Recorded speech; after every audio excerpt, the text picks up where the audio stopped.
Nigel Farage is on a visit to the Levels here today. He joins me now, the UKIP leader. Very good to see you, Mr Farage. Good morning. Let's start with that point then. Yeah. You're basically saying let's not spend, and it's a huge amount, isn't it? 0.7% of GDP. Let's not spend that money abroad. Spend it at home where it's needed most. Well, I think what's amazing is all the government have done in response to all of this is promise an extra 100 million sterling, but that money is to be spent on upgrading rivers and those sort of things. Not a penny has been offered to any of the farmers or any of the people who are suffering grievously. Now, we can't change the weather, but what the government could do for a tiny sum of money is they could say to people, you will suffer no financial loss as a result of this. And what a relief that would be and a weight off people's minds. But you'd like to see that come from the international aid budget. That's where the pot is. It seems to me that the aid budget is about us giving charity overseas. When you've got an emergency in this country, it's time to say that charity begins at home. And I mean, what are we doing giving £300 million a year to India, who've got a space programme, aircraft carriers, and they've even got planes on them? So there's a very strong argument that says, spend the money here. But there are disasters and disasters, if you know what I mean. This is a disaster as we see it in the United Kingdom. It's nothing like typhoons, Typhoon Haiyan and things like that, is it? Where thousands of people die. That may well be true, but wouldn't it be a good gesture to see a British government saying, we're going to put our own struggling people first? Yes, this is the most extreme case, but don't forget, in Chertsey, there's horrible flooding there. There are parts of Kent still under very, very big flood alert, let alone the storm damage that's been done.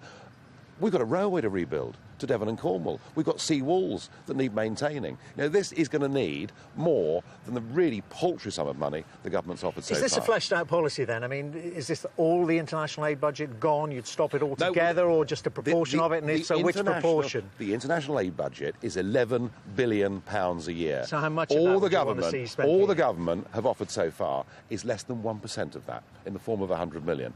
Do you know, if suddenly that was 5% or 6%, you'd be talking real money. But is this, the back of a beer mat calculation again? Is this another UKIP policy that's not thought out? Well, or is it, here is a very good... But how much of the international aid budget would UKIP like to see diverted to the UK? Of the 11 billion we spend in foreign aid, only 2 billion gets spent on genuine humanitarian projects. And overall, I would like to see the foreign aid budget cut back radically. But short term, all we would need is a couple of weeks' money from the foreign aid budget to solve a lot of the financial problems that are going to be caused by this. But there's an argument, isn't there, as well, that even if that money were diverted, and how much of it's still unclear from your point of view, if that money were diverted to the UK where it is spent, don't the entirety of the British people have to have a say while saying, well, if we're going to spend 10, 20, 100 million on flood defences around the country, we have to be asked, would you rather have hospitals? Would you rather have schools? Do you think it should be spent in the Somerset Levels? Do you think it should be spent elsewhere?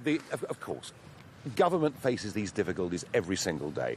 What doesn't happen is we don't get the worst level of rain in a winter since 1760 and thousands of people suffering terrible damage to their homes. This is a one-off event, and for a relatively small sum of money, the government can also make itself very popular by doing it.